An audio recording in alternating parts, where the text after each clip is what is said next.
kita jangan ragu-ragu bahwa nikmat yang paling besar adalah Rasulullah sallallahu alaihi wasallam. Tidak ada nikmat yang paling besar selain dari Rasulullah sallallahu alaihi wasallam.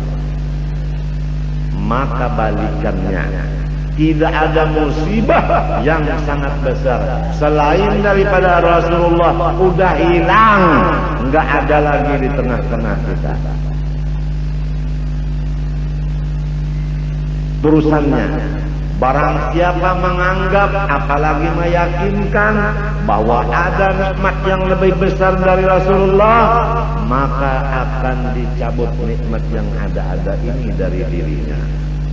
Barang siapa menganggap apalagi meyakinkan bahwa ada musibah dan bala yang lebih besar daripada wafatnya Rasulullah, maka dia akan diberikan su'ul khatimah, mati tidak bersama-sama iman. Musibah yang sangat besar udah lewat. Rasulullah nggak ada lagi di rumah kita, nggak ada lagi di musalla kita, nggak ada lagi di pasar, nggak ada lagi di kantor, nggak ada lagi di mana-mana. Udah beliau diambil Allah. Jadi kalau sudah musibah yang besar lewat, yang lainnya semua sing cili-cili aja tidak merubah akan hati kita. Ini orang kalau belum yakin bahwa musibah yang besar wafatnya Rasulullah, tatkala datang musibah dia akan kehilangan kendala diri. Dia bisa menjadi majnun, menjadi gila. Dia akan menjadi stroke. Stroke namanya itu yang begini. Apa? Stres. Kalau dipotong nggak baik kan? Tiap malam nangis. Kenapa? Sudah nggak ada lagi. Ini orang yang hobinya kuda. Tunggangan nggak ada lagi.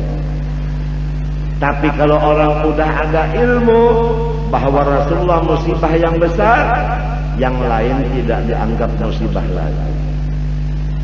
Ada dan tiadanya sami mawon podo sawa-sawa mali. Abah lewat sudah, Rasulullah udah lewat, nggak ada lagi. Kemudian abah diuji, mulai dalam perut sudah diuji, keluar perut dapat ujian lagi. Tahu nggak? Dalam perut Allahu Akbar. Kalau sekarang dilihat abah udah mati dalam perut ibu, nggak ada gerak sama sekali. Udah diuji, sulit bernapas dalam perut ibu. Keluar dari perut ibu, rupanya terkejut melihat dunia. Nggak ada suara 5 jam. Udah timbul suara tangis Jepang yang menjemput abah. Mau membunuh, lagi kecil baru keluar daripada Gunung Putra Bulu, udah mau disembelih oleh Jepang. Ada apa? Bayi mau disembelih oleh Jepang. Allah menurunkan akan kemuliaannya, maka si Jepang tadi masuk ke dalam jukung, ujar orang Arab yang baru masuk ke Indonesia, yukun. Ada Arab masuk di Mertapura belajar bahasa Banjar. Yukun artinya jukung. Kada paham orang ngayuh jukung itu. Siapa ada kieu Arab ini Ami. Minta tolong lantun di Jamal sebarangan rumah. Hai Yaman, hai Yaman. Ada paham pulang Haji Jamal. Hai Yaman, yukun. Ada bingung semua. Maksudnya Haji Jamal kiawakan jukung. Hai Yaman, yukun.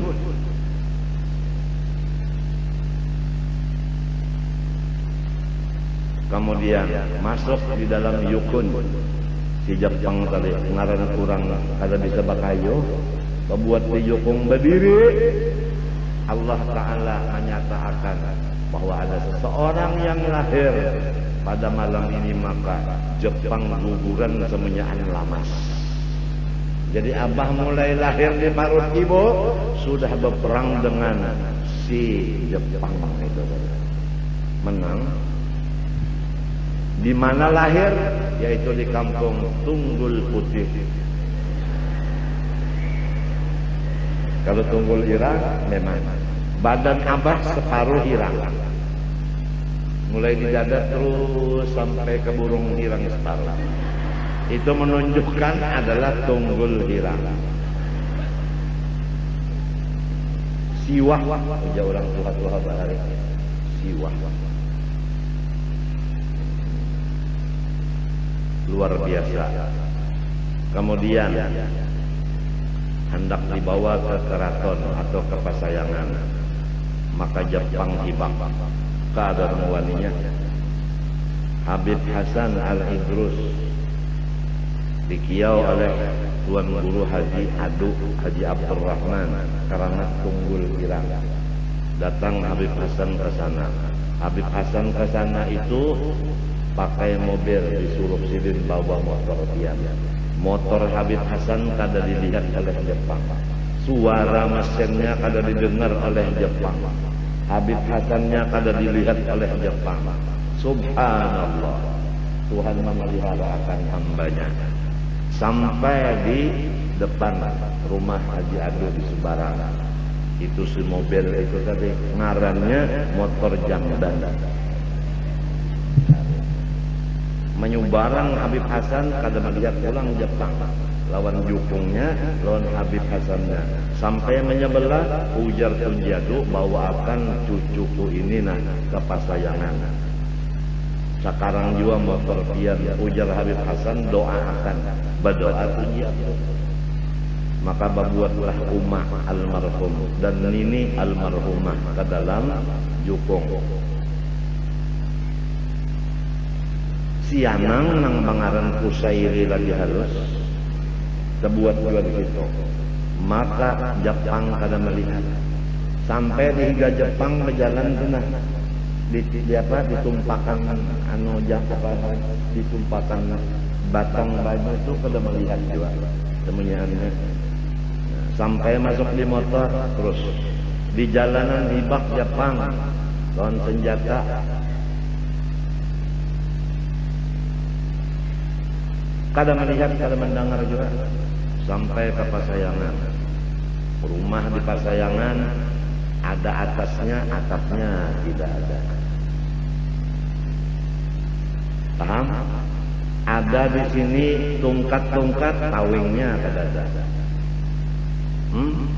Ada lantainya, papan jabok. Disitulah Kusairi dianggap. Hujan malam, guringnya berdiri di buncuk rumah. Sebab buncuk rumah yang empat tidak ada kena air hujan. Coba, ini musibah terus. Kemudian sudah bisa berjalan kena penyakit kuning. Tiga-tiganya, tiga bersaudara. Muhammad Zaini, yang kedua Ahmad Ghazali, yang ketiga Siti Rahmah, yang awalnya namanya Siti Khadijah. Muhammad Zaini asal namanya Kusairi. Sakit tiga-tiganya, disuntik oleh menteri ketiga-tiganya. Pas jam 12, inna lillahi wa inna ilaihi raji'un, meninggal si Ahmad Ghazali. Ahmad Ghazali itu dari rambutnya sampai kakinya luar biasa, elok dan cantiknya. Rambutnya ikal mayang, hidungnya mancung, matanya galak, bibirnya tipis yang disebut seksi. Potongan muntungnya itu, mulutnya itu bulat. Masya Allah.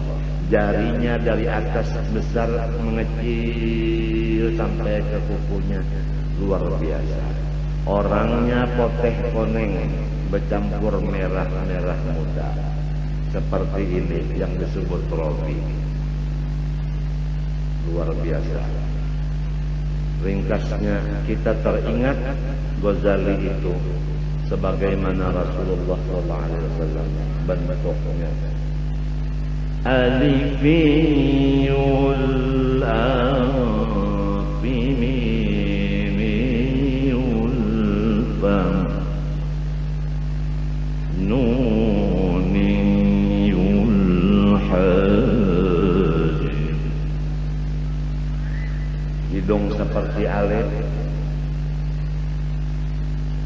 bibir seperti mim, kaning seperti huruf nun. Alifiyul afimiyul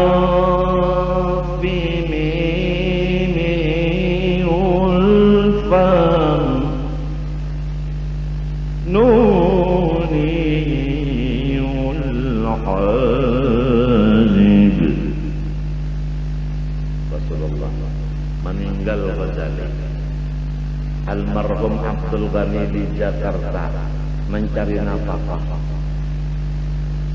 Pada hari Jumat jam 10 datang Abdul Ghani dari Jakarta. Adapun Ahmad Ghazali jam 8 pagi udah dikuburkan. Kusairi dengan Khadijah tetap terbaring karena sakit. Abdul Ghani datang. Orang banyak di rumah karena bakas kaluratan mati. Ya tuh. Maka Abdul Ghani menghadang-hadang kapan orang pulang semua. Akan menyerahkan oleh-oleh. Enggak ada yang pulang. Ada kurang bahari kalau kematian itu dikumpuli oleh keluarga 40 hari 40 malam. Supaya terhibur. Kan begitu ada kita di sini. Kemudian udah Abdul Ghani ini berpikir, oh ini ada apa-apa di rumah. Udah, ambil bungkusan, buka, di sana ada terdapat itu pici yang halus sama baju yang kecil, halus kecil sama, celana yang kecil, kaos kaki dan sepatu yang kecil. Katanya Abdul Ghani, ini oleh-oleh untuk Ahmad Ghazali aja. Untuk Kusairi dan Khadijah tak ada, karena tidak dapat uang di Jakarta. Yang ini pun bisa dibeli karena menjual celana yang dipakai.